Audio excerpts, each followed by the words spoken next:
Derin and Life apá kejì sinimá tó kàn gbọ̀ngbọ̀n tí ó ń ṣò lórí Irewolede Olaniyan TV lórí YouTube channel. Jẹ́ ká flash memory wa back sí apá kìíní tó ṣẹlẹ̀ láàrin Gbénga àti Derin nígbà tí ọmọ ẹ̀ tí ó sọnù nígbà tí wọ́n lọ sí beach tí Prince tí ó wonder ìyẹn tí ó rìn tí wọ́n dẹ̀ rí i. Níbí ló ti lọ sí beach pẹ̀lú Prince o, kẹ́ má gbàgbé nígbà tí ó jágbe mọ́ Irewolede tó dẹ̀ náà fẹ́ gba ọmọ òun. A mọ̀ pé ìyá Irewolede ti ń dà á láàmú pé kó lọ́kọ pé ọmọ kan ò ṣe pọ́n ní ọmọ kan ò ní kó má lọ́kọ kó gbàgbé Gbénga. Níbẹ̀ náà ni Derin ti lọ bá Gbénga nílé pé òun fẹ́ lọ́mọ o, òun sì fẹ́ bímọ kejì. Níbẹ̀ ni Gbénga ti ní òbí kan tó òun tí ì lè dàtọ̀, ó tún fẹ́ tọ̀ mí, èmi ò rẹ́dí láti lọ́mọ o. A dẹ̀ mọ̀ pé Gbénga oníranù ni bó ṣe ń kọ́kùnrin bí ó ṣe ń kólé ló ń kó ti bí. Níbẹ̀ náà ni Derin nìkan ló ń dágbé ló ń dáfà tó ń gbé ọmọ ẹ̀ lọ school tó dẹ̀ ń lọ sí i. Gbogbo ẹ̀ ti sú Derin, wàhálà yẹn ti pa léjìká, kò mọ bó ṣe fẹ́ ṣe é sí. Níbẹ̀ ni ọ̀gá ẹ̀ náà ti comment sínú picture yẹn tó dẹ̀ ní òun máa help ẹ̀, òun máa assist ẹ̀.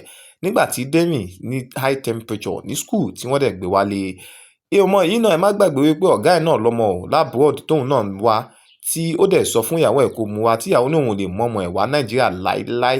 Ara bẹ̀ náà ni ọkọ náà ti transfer ìfẹ́ yìí náà sára Prince ọmọ Derin tó dẹ̀ nífẹ̀ẹ́ ọmọ yẹn dénúdénú. Níbẹ̀ ni Derin ti lọ sọ fún Gbénga pé ìwọ ò tiẹ̀ fẹ́ lọ́pọlọ láyé, gbogbo ìgbà mo ti cover ẹ up, mo dẹ̀ stand by ẹ, mo dẹ̀ dúró tì ẹ́ tán. Níbẹ̀ ni Gbénga ìyẹn ọ̀gá Derin ti wá bá o tó dẹ̀ ní káwọn lọ fún date. Lẹ́yìn síbẹ̀ náà ẹ̀mí Derin ò já lọ́kàn Gbénga o. Ní ó ṣe ń pe Gbénga ló tún gbóbìnrin ló ń kó tó ń sọ fún pé òun tún wà sorry despite the fact pé òun ò ṣẹ̀. Níbí ló ti organize dinner fún ọ̀gá ẹ̀ Gbénga tó dẹ̀ jẹ́ wípé baby daddy ẹ̀ ló wá show up fún dinner yẹn.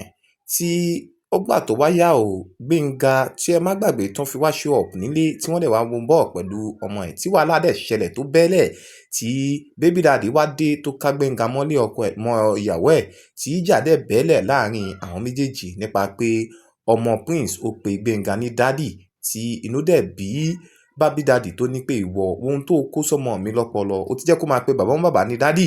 Níbí ló ti ní òun mọ́mọ òun lọ.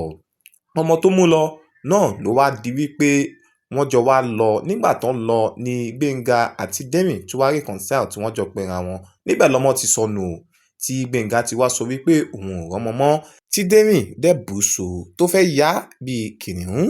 Ẹ jọ̀ọ́ o, ta ló jẹ̀bi o? Ṣé Derin tó fọmọ́lẹ̀ ni àbí Gbénga tó fìbínú mọ́mọ kúrò lọ́dọ̀ ẹ̀? Ẹ wò ó nínú apá kejì Derin and Life tó ń bọ̀ lọ́nà lórí Irewolede TV YouTube channel. Beautiful and lovely.